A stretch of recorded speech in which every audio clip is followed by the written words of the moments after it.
Okay, it says preparing.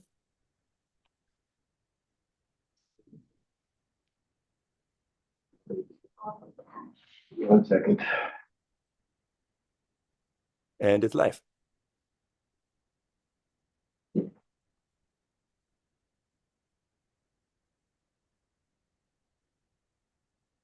we ready? Okay. Yep, we're good.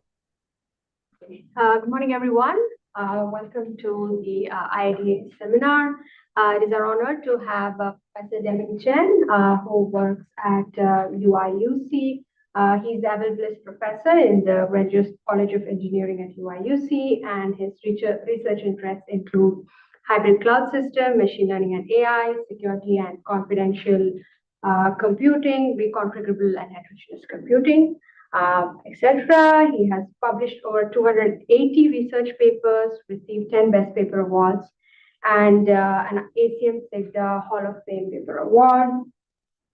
His work, of course, has had significant impact.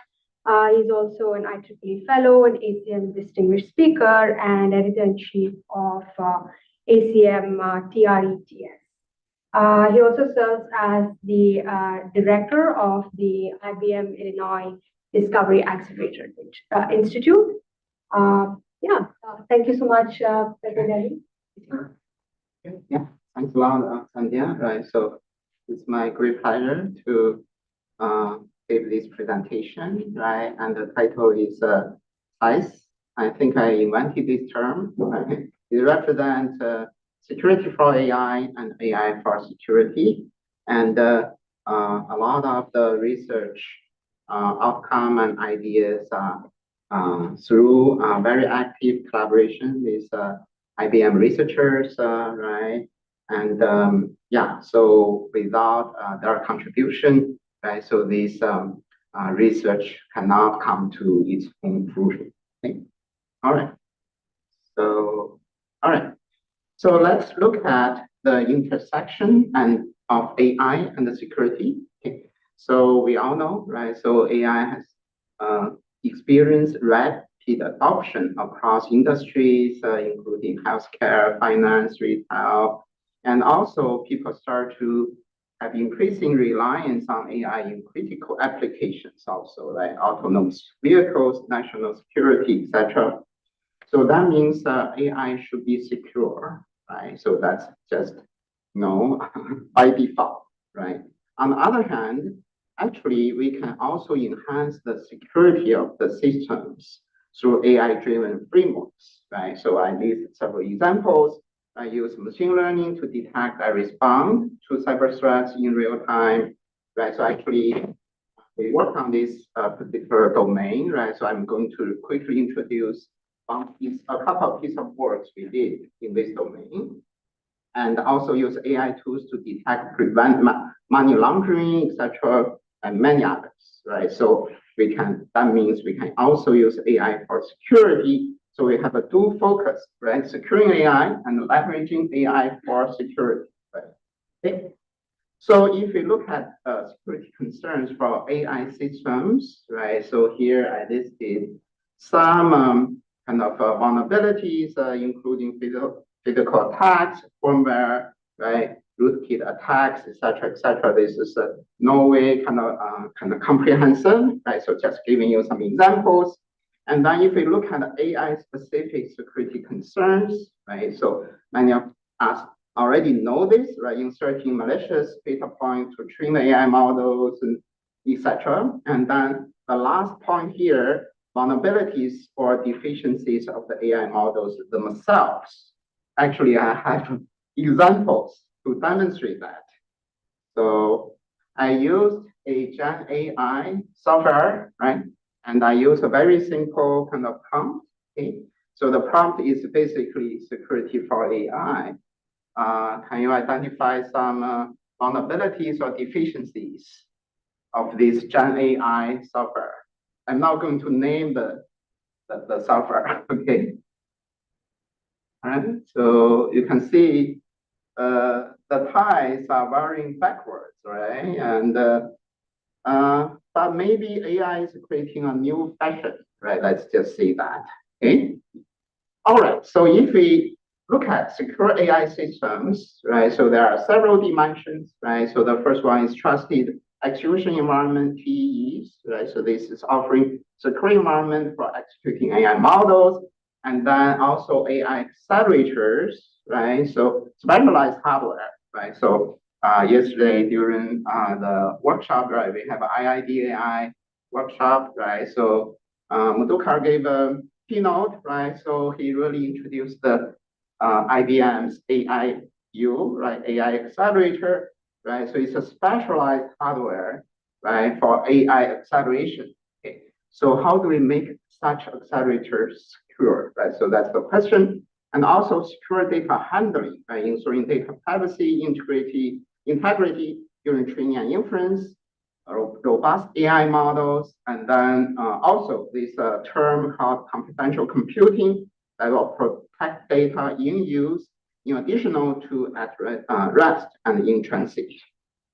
Okay, so then let's look at where the vulnerabilities are. Okay, so the first key issue here is the trust computing base, TCB, is too large. Okay. So then if we look at all these different dimensions, right, security application, software stack, operating system, hypervisor, et cetera, right, and then know where well-established secure framework for heterogeneous environment in general, but then nonetheless, the hybrid cloud systems is becoming heterogeneous by nature. Okay, so then we have to face this challenge. All right. So then if we look at secure system for AI models with AI accelerators, yeah, so, people start to build TEEs, right, such as confidential VM, right, but it's mainly focused on CPUs, right, software-based kind of systems, right, and then, like what I mentioned here, NVIDIA, Intel, TDX, etc. In terms of accelerators, people start to build such kind of confidential computing systems, right? And but we are still facing this issue. No systematic solutions for extending TE to accelerators in general. So that's our focus today. Okay?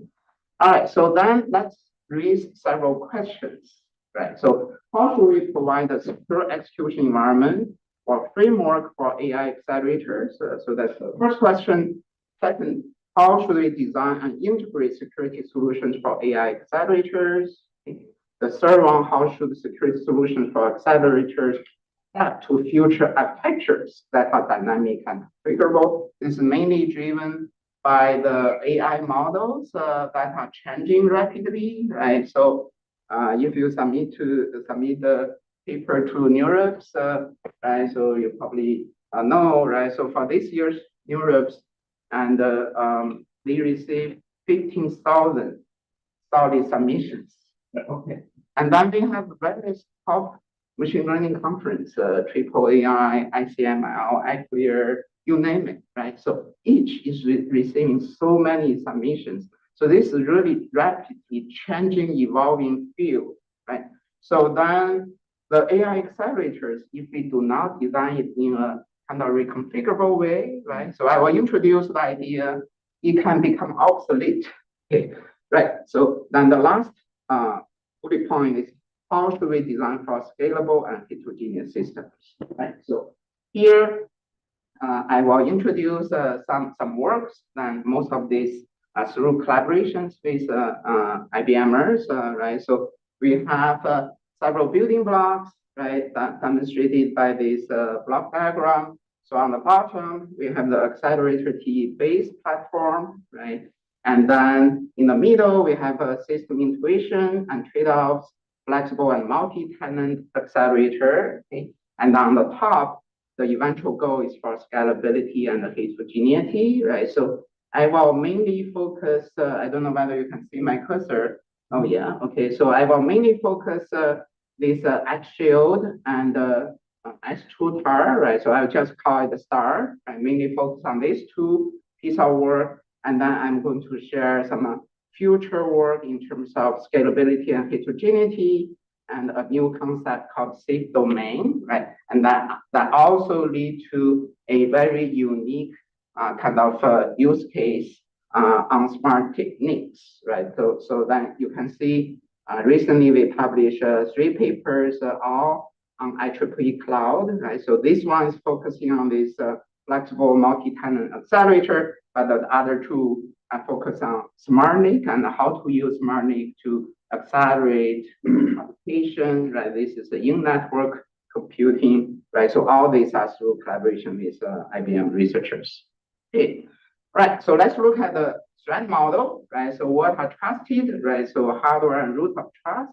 Okay, and then TCP and TE framework, right? So these are established secure frameworks, right? We trust them. So in terms of semi-trusted is the cloud service provider, and untrusted communication links. So we do need to encrypt data before you send it over.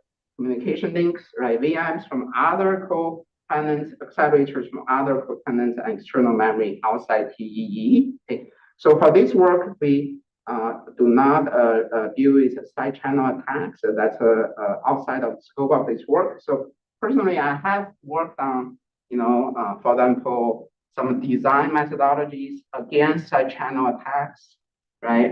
But that's like a previous episode of research, right? So right now, we mainly focus on how to protect accelerators and how the whole system, right, heterogeneous system, can be built in a secure and robust way. Okay. All right. So then let's look at this actual work, right? So by the way, feel free to interrupt me, right, with comments or questions, right? So here, what we do, we actually use FPGAs to emulate the accelerator environment, right? So here we implement a particular accelerator. It's called a tiny TPU, right? So it's an open source implementation. So for this work, we basically borrow that design, right? And then we implement the actual tiny TPU on top of FPGA as an emulation kind of environment. And we can build multiple such tiny TPUs, right? And we evaluate different kind of isolation strategies, right? And see how much overhead and compare them. Okay? And then for the next work, we actually enhance the tiny TPU. It's no longer tiny, right? It's almost like a real TPU that can run real machine learning workload, right? So, but for this initial work, right, it's like we build up the execution environment, and then the BIOS VSOs and virtualization and all that. Right? So here, we use the tiny TPU as the accelerator. We use the existing Coyote framework to support virtual memory for accelerators, right? And then on top of that, we build our XGuard framework, right? So then you can see we have the host. The host is equipped with TEs, right? Goes through PCIe, right? So the communication will be encrypted, and then on top of the FPGA emulator, right, we can support multiple tiny TPUs, and then we build this X-Shield framework. It has a shell, right? Shell is like operating system for the FPGA hardware. Okay, and then we also can reconfigure regions of the FPGA, so each region become a tiny TPU, right? So that's how we can isolate the different computing cores so they do not step on each other's toes. Okay? So then after the system is actually built and it's working, right? So then we can carry out a bunch of experiments. So here for this experiment, we want to test multi-tenancy. So here we have 4 applications running simultaneously, right? And then we want to carry out different kind of security features and then study the overhead and the performance and all that, right? So you can see we have a crypto engine and we have a security manager, right? The control logic, right? So, and then we build 2 groups of AES engines, right? The one group is right after the PCIe link, and another group is right before the tiny TPU, right? So you may wonder why we have these things, right? So this is enabling the different scenarios so that we can really evaluate, right? So the one evaluation, So one evaluation scenario is a partition-based, right? So we have 4 applications, right, running, right? So we want to make sure each of them is isolated, right? So this is a fine-grained partitioning, and then you can see on the memory side, we have 4 partitions, okay? And then the data, right, coming from these different applications is encrypted, right, through the link, and then at this stage, it will get decrypted, okay? And of course, it's handled by different channels, through this link, and with different key exchanges, right? So even through the communication, they are isolated, and then the data will be sent to the individual partitions, and then they can be loaded directly, right? So this is basically we treat the partitioning as an isolation mechanism to protect the data, right? And then when the data is loaded, then they do not need to do decryption. They can just be loaded into individual TPUs and get execution that way, right? So this is one way, right? So that's partition-based, okay?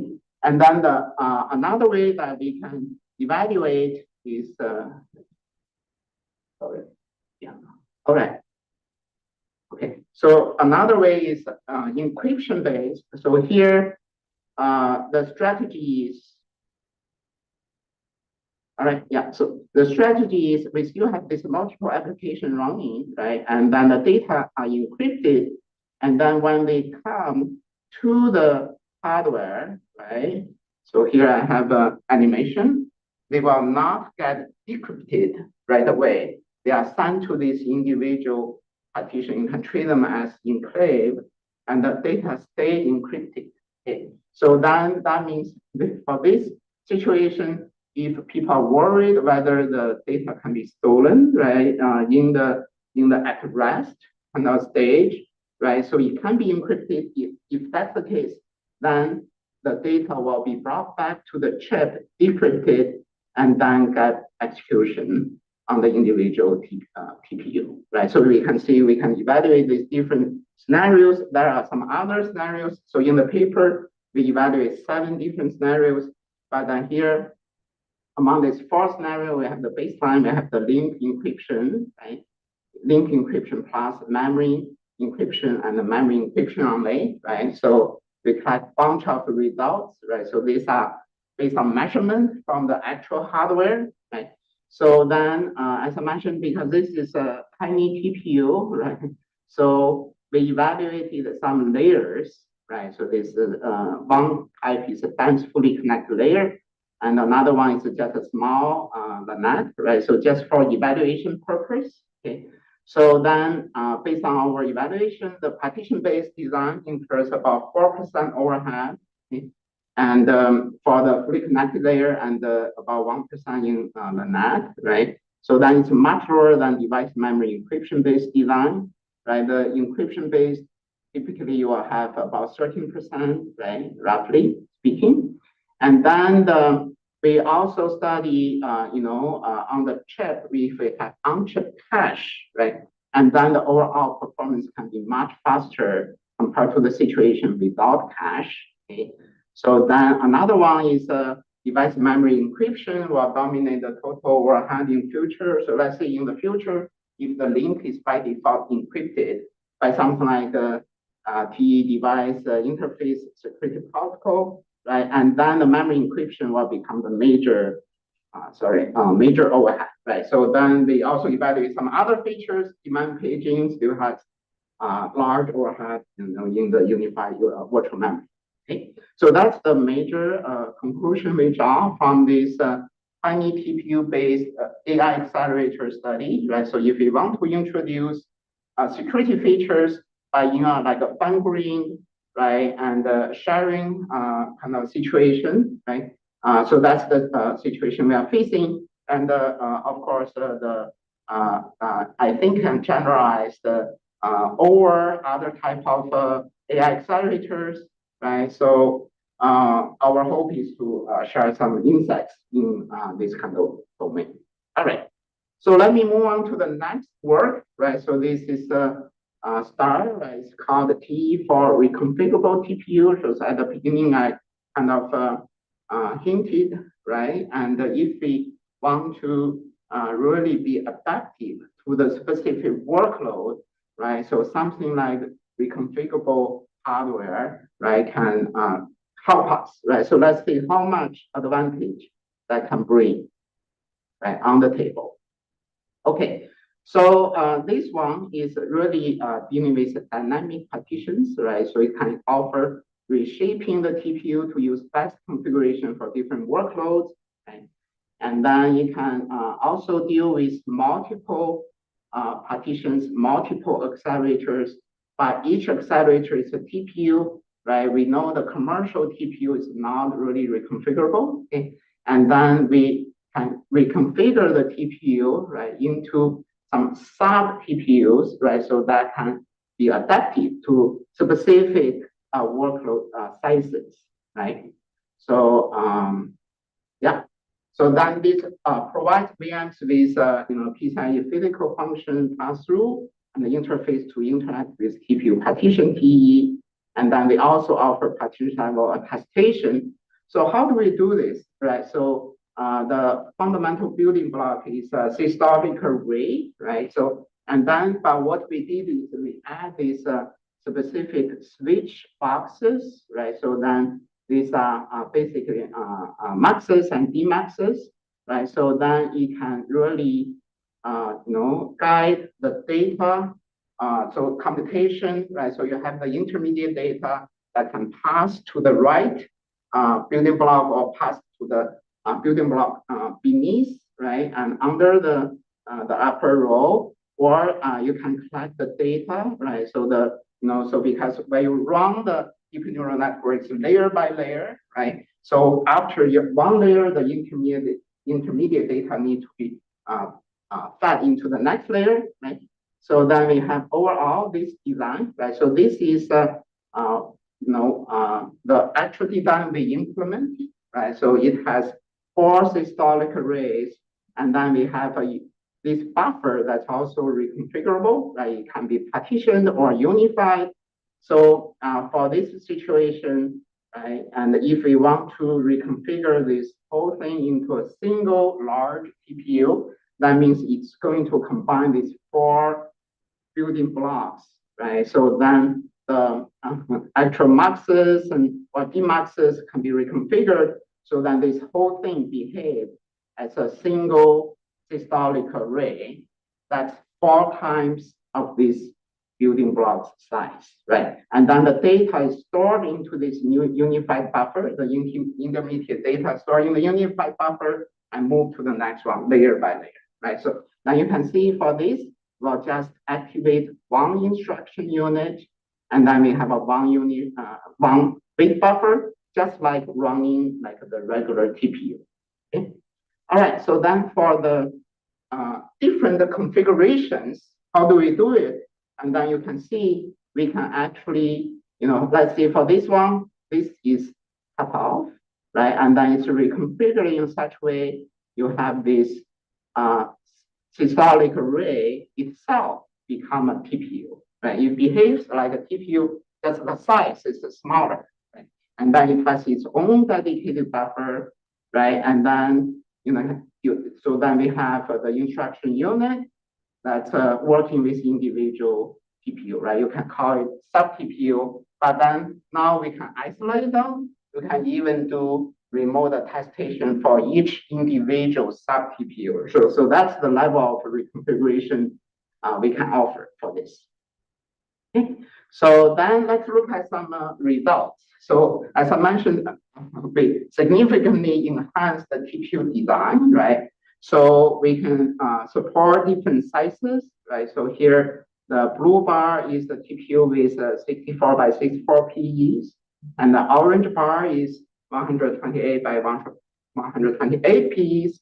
And we know the commercial TPU is 256 by 256, right? So we are not really far away from the real TPU, right? And then we can run different type of machine learning code, right, including MLP and Bloom and etc. Right? And then let's look at these different bars. So this leftmost group, rather than the current TPU technology, right? Because it's just a single TPU that's like one partition. Okay, but then the rest of the bars represent our reconfigurable solutions, right? So for example, two partition is like we have 4 building blocks.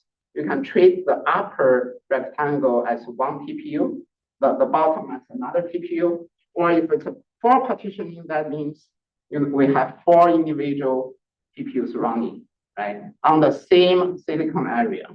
And then the dynamic partition is we have the layers coming in, and based on the size of the different layers, we can reconfigure the TPU dynamically, right? Because the core screen, the reconfiguration can take place very fast. So then you can see this dynamic partitioning is always winning. Okay? And then the margin of improvement is higher for this orange bar compared to the blue bar. Right? So for example, for the ResNet 18, right? So this latency can be about 40 times shorter than the conventional non-reconfigurable TPU, right? So that so basically demonstrate adaptability is helpful from the hardware point of view, right? So yesterday, we had a workshop, right? Ala and I, we go through the different future research directions, right, on the entire system stack, right, program model, right, and platform and infrastructure. We talk about one research direction is how to introduce adaptability into the whole system. And here, this adaptability is introduced at the hardware level, right? So then, if we can really have a vertical and optimization co-design across the whole system, I think the opportunity of improvement can be much higher. Okay, so let me pause here. Any questions so far? So for the Coyote engine, the Coyote engine, you see it's a shared for a multiple TPUs, and if you have a multiple a confidential VM, do you trust this Coyote engine for dispatch this request to a different TPUs? Yeah, great question. So for this particular work, we trust the Coyote virtualization framework, right? However, that's just our assumption, right? So of course, if it's a different assumption, if the virtualization system can have vulnerabilities, right? And then we need to come up with, for example, again, attestation techniques, even for the virtualization system and things like that, right? But for this particular work, basically we have different applications, and then we can reconfigure this hardware, right? So the reconfigured sub TPU will work with individual secure VM. So that's how we introduce the isolation. Yeah. Okay. All right. Yes. Euro 85 beats everybody else by big margin. What's exactly in the dynamic? Okay. Yes. So dynamic is so we have this deep neural network coming in, right? And then you have a layer by layer, right? So TPU is like an overlay kind of architecture. You run this layer on the TPU, you get an intermediate result, feed into, there's a feedback into the TPU again for the next layer, right? Yeah. So then for each layer, the size, it's a matrix multiplication, right? The size can be different based on the different sizes of the feature map. We can dynamically reconfigure this TPU, right, into a single large TPU or 2 sub TPUs or 4 sub TPUs. That's how it's done for dynamic. And it's done in real system, right, because it's implemented on top of FPGA emulation. Thank you. So layer level. Yeah, layer level. Yeah, thank you.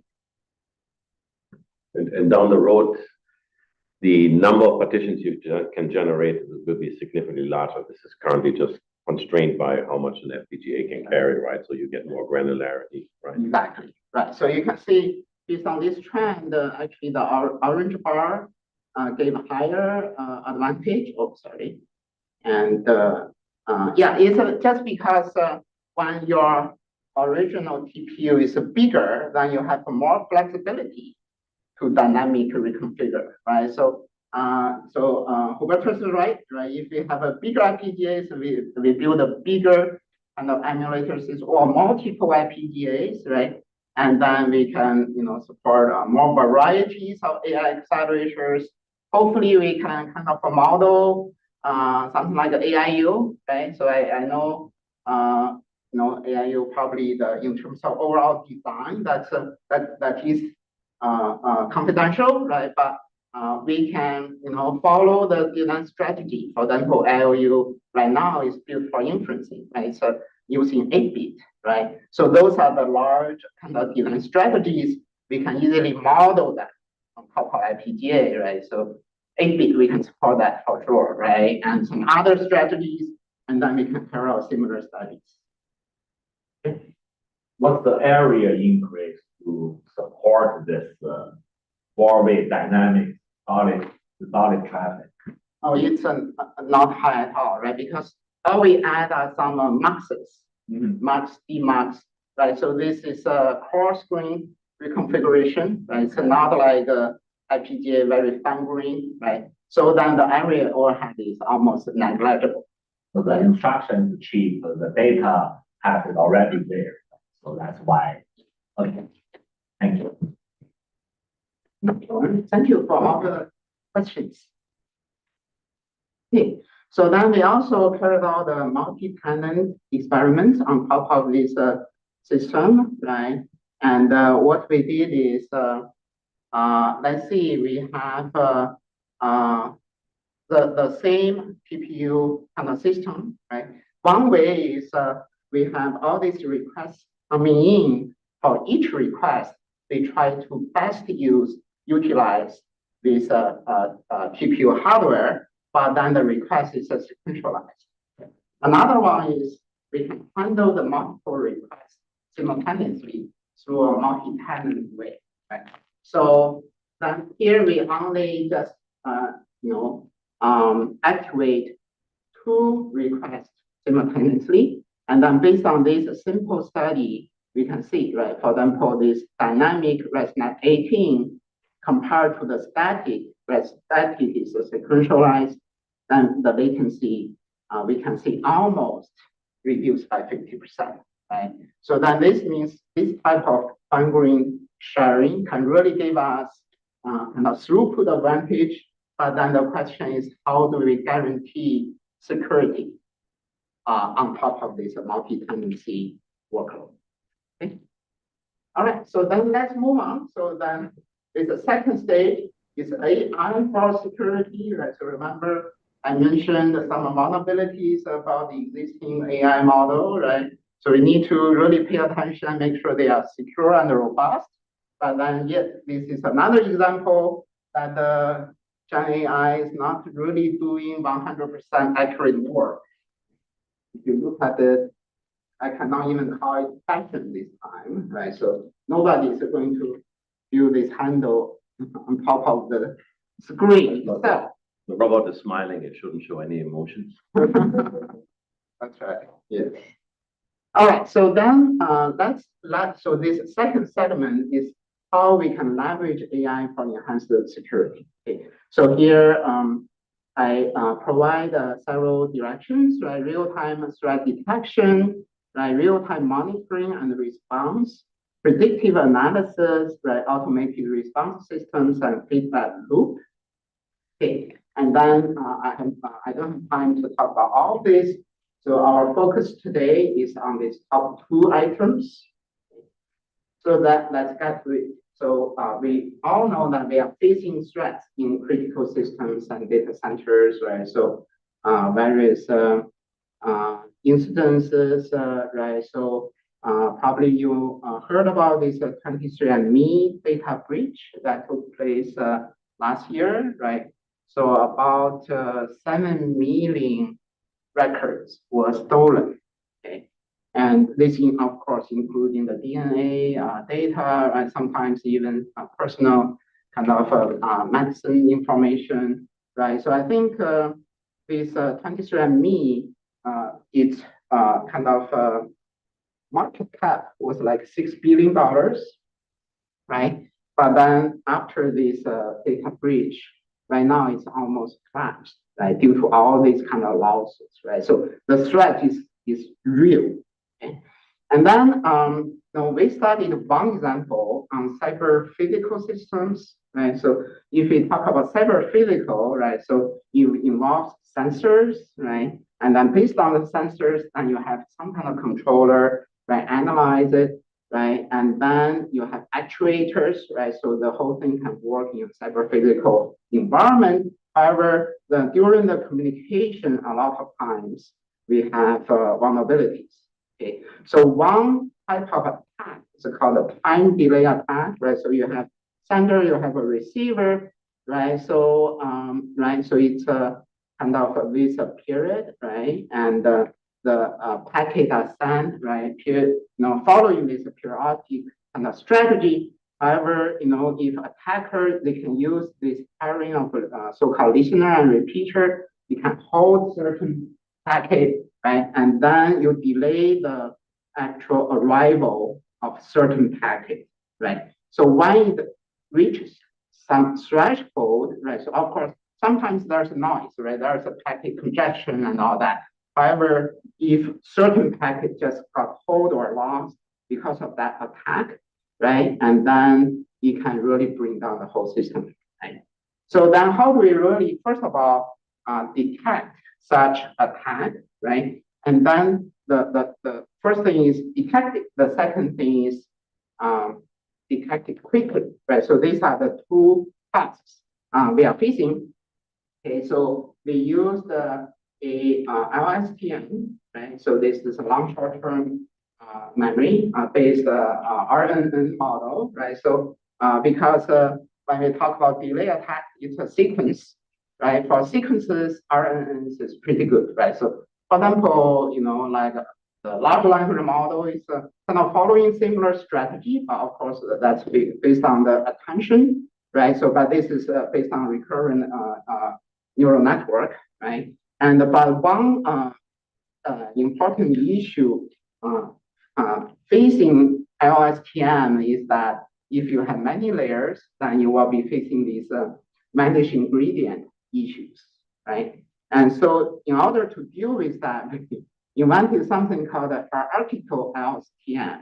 As you can see, instead of just a single kind of pipeline with all the layers, we introduce additional layer, right? And so the top layers will still can communicate, right? But then each one is driving its own tree, right? And then within this own tree, the total number of layers is short, right? So that's an effective way to deal with the managed gradient problem. And then we come up with detecting and characterizing the TDA requires different feature processing, right? So then this hierarchical LSTM used as a backbone to capture the features, right? And then we have different types, right? So here we have the classification output that basically telling us whether it's an attack or not. Okay. And if it's an attack, then we have to, we have this regression output that can quickly tell us how much delay is introduced, right? And in terms of the training, so we first train the regression head with the LSTM backbone and then freeze the training part during training of the classification. So let me introduce some results, right, comparing to previous work in this domain, right? So one is KNN, another one is random forest, right? So here is our model, right? So this is published several years ago, right? And then we deliver the highest accuracy and also the lowest false positive and false negative. And then in terms of regression, right? So we also have less error and we can detect such attacks faster. Okay, so this is one work that's really dealing with like a real malicious attack in a cyber physical system. Okay, so another one we have developed is dealing with threats in cross-domain communications, right? So these include a range of topics, right? For example, like military or defense or healthcare, and also Internet of Things when you're involving multiple entities communicating in a large network, right?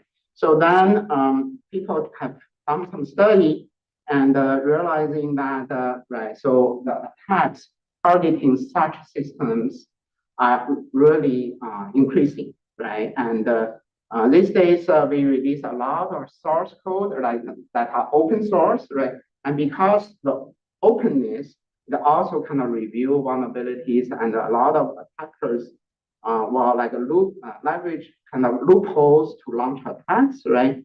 So this indeed become a very serious problem. And then in this multi-domain communication system, then you have servers, you have entities, right? So you have the servers, and that servers can be in the cloud, can be local, and then you have IoT devices, right? So multiple moving parts, right? So how do we really identify the compromised entity? That's the first step. Second of all, if there's a attack, can you detect abnormal or anomaly kind of behavior very quickly, right? So that's the question we are facing. So here we leverage autoencoder against cyber attacks, right? So autoencoder-based AI models show strong potential for anomaly detection. The reason is we have these inputs, right? So it goes through the encoding and then goes through some hidden layers and then goes through the decoder, right? So if everything, after this is trained, if everything behaves normally, right, typically the output will match kind of input from the behavior, from the pattern point of view, right? So however, if certain input, right, coming in, there's no good match, and then the loss exceeds a threshold, and then we can report the input as anomaly, right? So it's a relatively simple but very effective. Okay. So there's one firewall work, right? This is called ARCUS, proposed to deploy multiple models to adapt to the evolving data, right? So one challenge is the data is changing, right? But that doesn't mean, right, different phases of data is abnormal, right? So giving you an example, right? So during the kind of traffic time, right? So the communication time maybe, let's say 30 minutes, right? But during, so if you are not facing the heavy traffic, maybe it's 15 minutes. Both are legitimate kind of data, right? And so the existing work, they build a model pool, right? So for different kind of changing data, right? So if the data dramatically different, they come up with a different model to kind of go after them, right? So then if a new piece of data coming in, and if the reliability, right? So they have a way to calculate the reliability exceeding a threshold, and then they just update the existing model. Otherwise, we add an additional model. However, this one is not really so adaptive to different scenarios. And with different benchmark, different data kind of behavior, then you can create many, many models, right? And then the whole thing becomes clumsy and becomes slow, and the whole thing is not stable anymore. So we look at this, and then instead of feeding the raw data into this bunch of models, we propose to feed the degree of change instead of raw data into the model, right? So this can capture more intrinsic behavior and nature of the data, right? So then we also consider historic data, we consider recent data, we can combine them, right? So for historic data, maybe it will form some clusters, just the example I gave, right? So whether it's during traffic jam or not traffic jam, you form two clusters. Both are good, right? So then now we are dealing with clusters. It's much easier instead of different models to handle all this, right? So then just evaluate, you can see this is based on some communication benchmarking. Our model is much more reliable compared to this existing one. Okay? And then we come up with the way to estimate this UC, and then algorithm to do this classification, right? And then eventually we can really capture the regular behavior and the abnormal behavior, and then we evaluate on top of benchmarks, right? Different benchmarks across different existing solutions, and we actually offer the best solution compared to the previous result, right? So on average, we can increase 11% in terms of accuracy. And then we also propose a blockchain-based double verification scheme, right, to detect a server compromise case, right? So the reason to use blockchain is it's distributed, right? So the record is immutable, right? So then the history is right there, and we can use the history to build some AI models, right? And so then this blockchain-based double verification working with this anomaly detection to secure the whole system, right? So any quick questions on this part? So this is largely detection, right? What actions are taken once you have detected? Oh, yeah, so that's good. Right, so right now this is the first step, right? So it's the detection, and then the next step, of course, is how do we really contain it, right? So based on different attacking, right? And so there are different attacking styles and all that, right? Scenarios, so we can classify them, and then how to contain them, right? And this can include, for example, isolate this particular entity, right? And then we quickly reroute the whole system, right, until this particular entity is resolved. Okay. How accurate do you have to be to actually?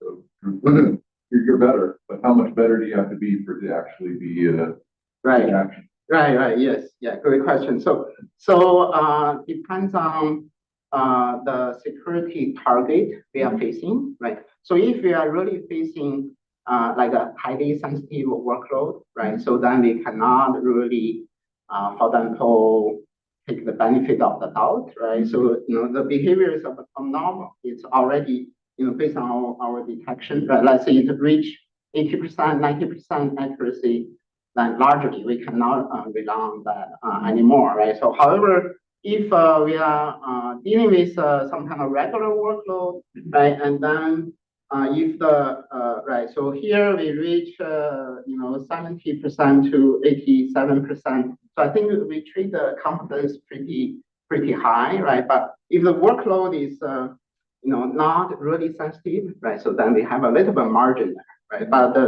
that deserve a further study. The decoding phase. Is using decoder or just the?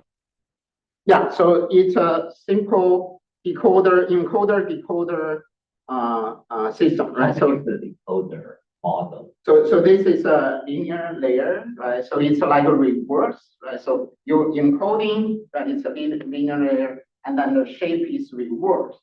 Then you recover the original input Each pattern. layer actually just a matrix multiplication.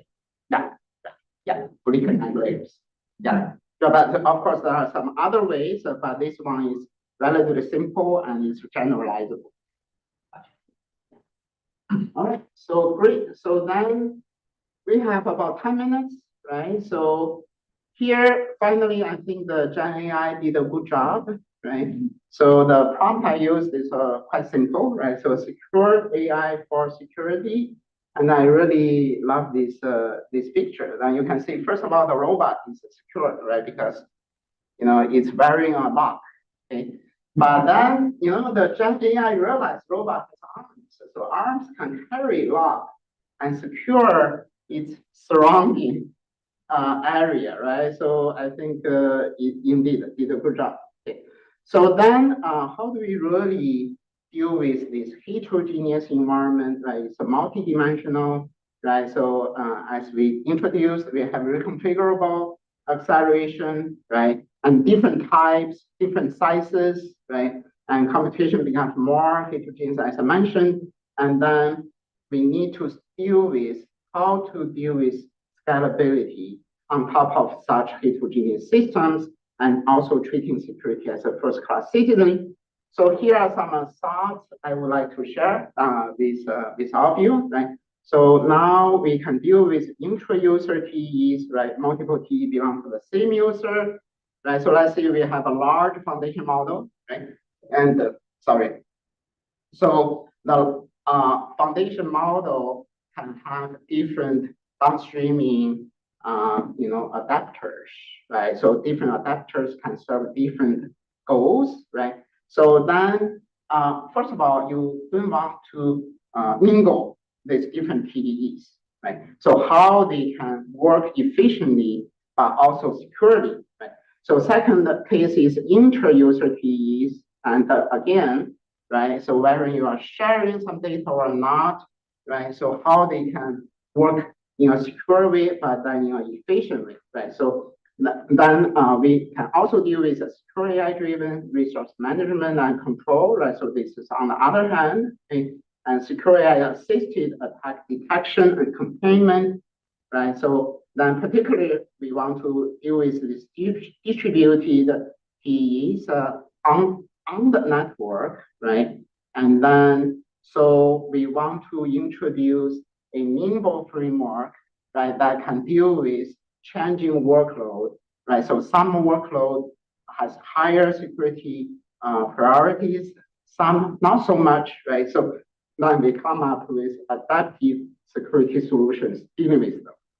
And then on top of that, we also have these sustainability issues, right? So we cannot introduce a lot of overhead, right? So need to be efficient, need to be high performance and adaptive towards different security priorities, different workload behavior, right? So then that just raises a natural question, right? How do we deal with this dynamic trust and membership management that accommodate the changes in resource allocation scheduling? So we, we have been discussing, right? So we have ongoing discussion and meetings, right, with Sandhya, Mengmei, and Hubertus, right? So we come up with this new idea is called safe domain. So what is a safe domain? It's a framework to establish and manage trust relationships of TE in a group, right? So let's say you have a large workload. It needs a high priority, right? And then let's create a TE group towards this particular workload on the network, right? So then this, let's see, because it's pretty large, it's going to include 4 servers. And then they are going to, you have an intra-server kind of communication, you have inter-server communication. So this is like creating a enclave over the network, right? So previously we understand TE is on top of CPU, and I introduced the solution. It can be on top of the accelerators also, but now this is on top of group of accelerators, but in a dynamic fashion. So we only create this security club, this safe domain whenever it's necessary, right? For the other regular workloads, we don't need to introduce the additional overhead, right? In terms of efficiency improvement, right? And maintaining the efficiency, right? So in terms of applications, right? So I mentioned foundation model. Actually, I have one more slide to introduce that particular use case, and then we can deal with this workload traffic dynamically. Okay. So then on top, this is the system we are modeling, right? And then we can have GPUs, we can have a secure VM, accelerator, and then this morning actually we had a very good discussion, how to support AIU, right? In a system like this, right? So here is the use case for foundation model, right? And so we want to have a secure sharing. So this is a relatively complicated case, right? So again, we will use FPGAs as an emulator, right? So then you can see we can have one type of FPGA, right? So different type of FPGA, and then we can include, right, the S2 TAR TPU that I just introduced, right? And then you can see we can treat this part as the shareable part. The foundation model is shared across different use cases, right? Because different users may have different scenarios, right? And different application targets, right? And then you can see, the workload, the communication can communicate over the network, right? Through smart NIC cards, right?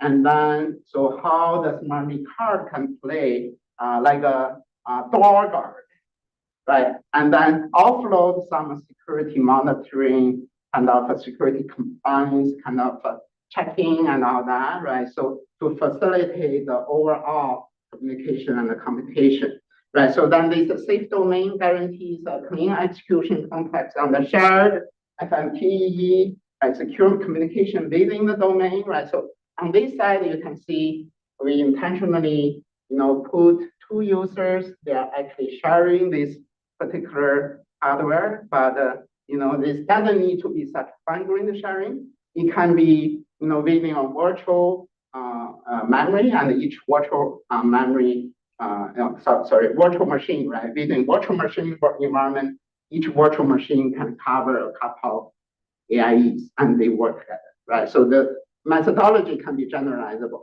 right? And then, as I mentioned, the SmartNIC, the device called Smart, it's AI-driven. So then again, this is a case of AI-driven security guarantee for AI workload, right? So they really work side by side. It's the two sides of the same coin. Okay, so then since we talk about SmartNIC, let me quickly go through this several work we did on top of SmartNIC, right? So this first work is called UniNet, right? Accelerating. Question on the previous one. So Yeah. the foundation model is running in the stars on the left. I mean, what's happening in the star on the right? You mean this, right? So The because foundation model is running here, but Here? what's happening in the star on the Adapter. right? Yeah. Yeah, this one. oh yeah, they are the adaptive modules, right? So you have the foundation model sitting in the cloud, right? So the typical use case is different application they can build lightweight adaptive module serving a different goal, right? So one, we can use a vision transformer as an example, right? So in the foundation model, maybe it's something like clip, right? And it's pretty large, heavy duty. But then at the end user side, different adapters. It can be for object detection. It can be for segmentation. It can be for tracking. But they are all using this heavy duty foundation model in the cloud, right? Yeah. So that creates, you still want to share, but you want to share in a secure way, but then serve different goals for different users. Yeah. Yeah, great question. Thank you. Any other questions? Okay, so I almost run out of time. So then let me quickly introduce this a couple of SmartNIC card work, right, that can set up the foundation for the next level of innovation, right?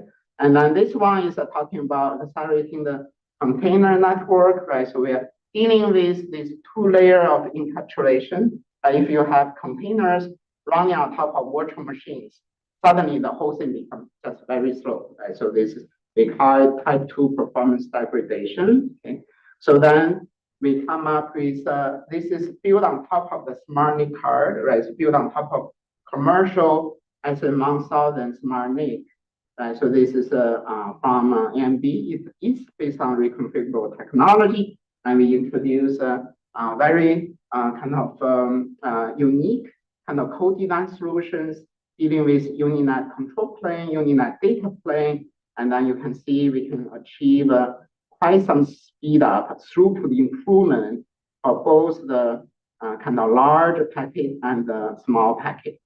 Okay. So then another work, right? So this is also on top of SmartNIC card, right? So this is the first open source SRIO-based system on top of SmartNIC card, right? So SRIO can help the client to get to the hardware easily, right, in a virtualized framework, right? So then it's much faster than software-based virtualization. And we introduce efficient virtualized device, right, and two-stage what function by weighted round robin scheduler, etc. And then you can see here we offer up to 17x reduction in the 99.9 tile latency, etc. So this just demonstrates that SmartNIC card really have this capability to become a kind of offloading accelerator to enable in-network computing. Okay, so we have like 5 more minutes for this related work. Yep. As long as we don't get kicked out, we are good. Okay, all right. Yeah, thank you all. Yeah, so then let me quickly introduce some related works right? So include two parts, right? The first part is a faster LLM through parallel token generation. So yesterday, Madhukar during his keynote, right, he mentioned about Medusa. Right? So Medusa is something that we did together with Princeton, several collaborators, and they can generate token in parallel to increase the overall performance.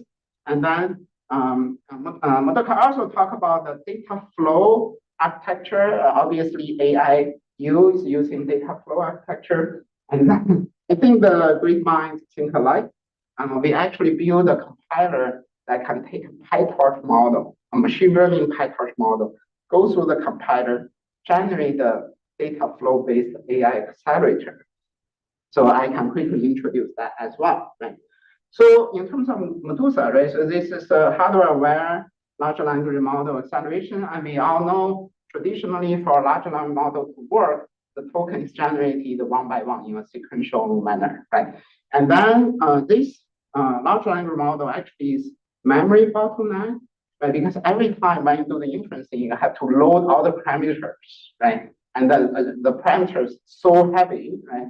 And then as a result, the functional units or the SMs, right, GPU SMs, a lot of them are idle, right? So we did some study, right? So then you do have high utilization ratio, and it's a waste, right? So how do we really deal with this?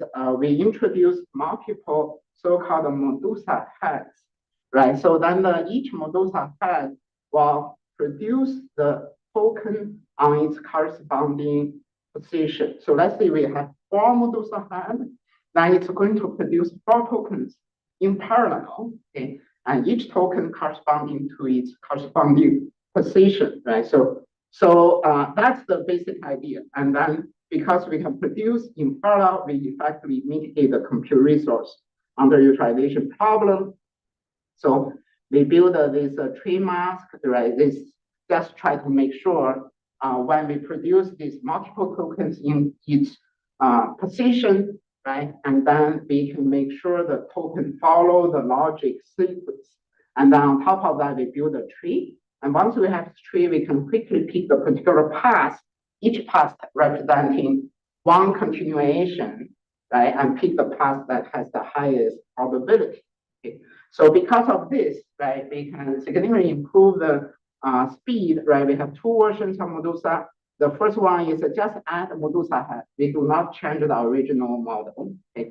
The second one is we jointly fine-tune the Medusa head together with the large language backbone. And then you can imagine the Medusa 2 will have a higher performance, right? So this is across different model size, across different models. And then also here, we did this, float versus operational intensity, right? This is a roofline model, right? So you can see, indeed, we still need to, it's still memory constrained, but compared to this conventional kind of token by token scenario, our throughput is much faster, right? And also here is a quick demo, right? Without Medusa, with Medusa, right? With Medusa is definitely faster.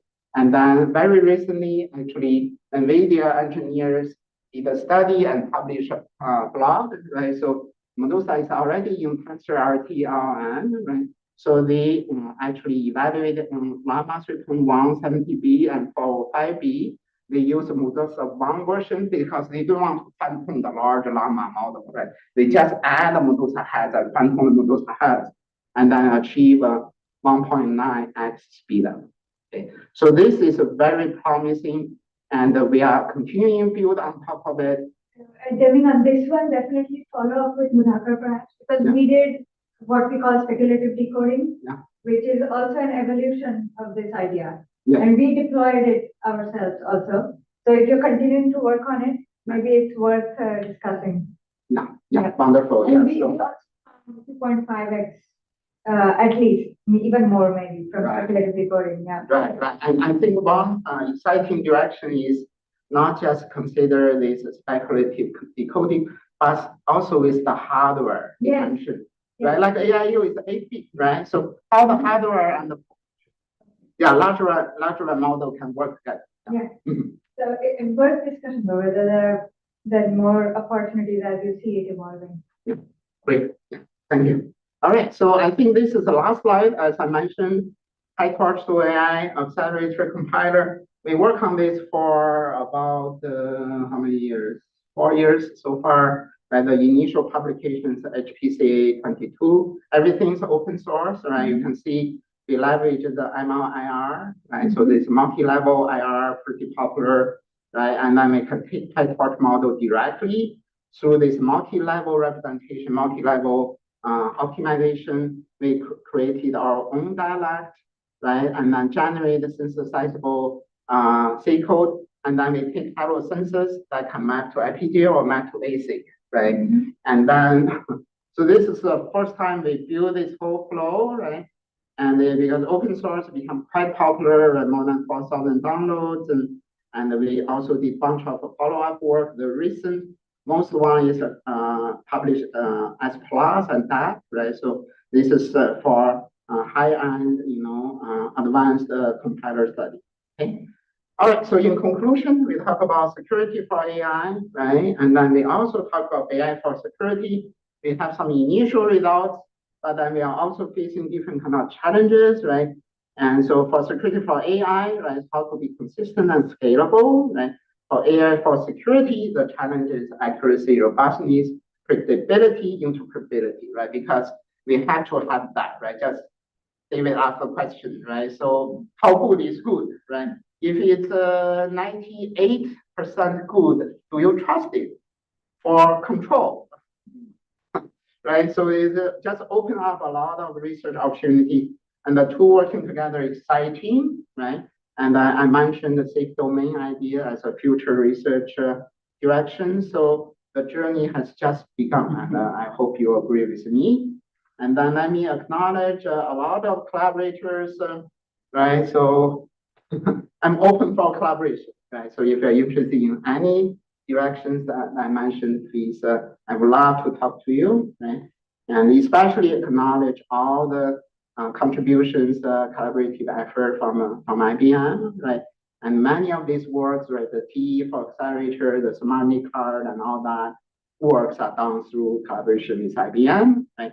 And then a lot of hardworking smart students from UIUC, right? And then we also have a research center in Singapore, right? So those AI-based detection work mainly done through collaboration with them. And I also want to acknowledge the sponsorship, especially IIDAI, right? So it's really playing a big kind of role in terms of all these research contributions. Thank you very much.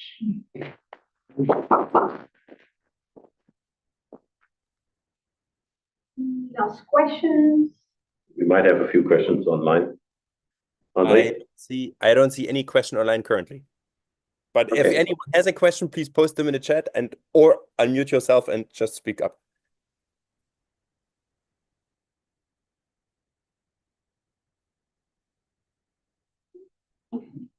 And for those of you who are in Yorktown, would like to meet Professor, please let me know. Thanks again. Thank you. Thank you.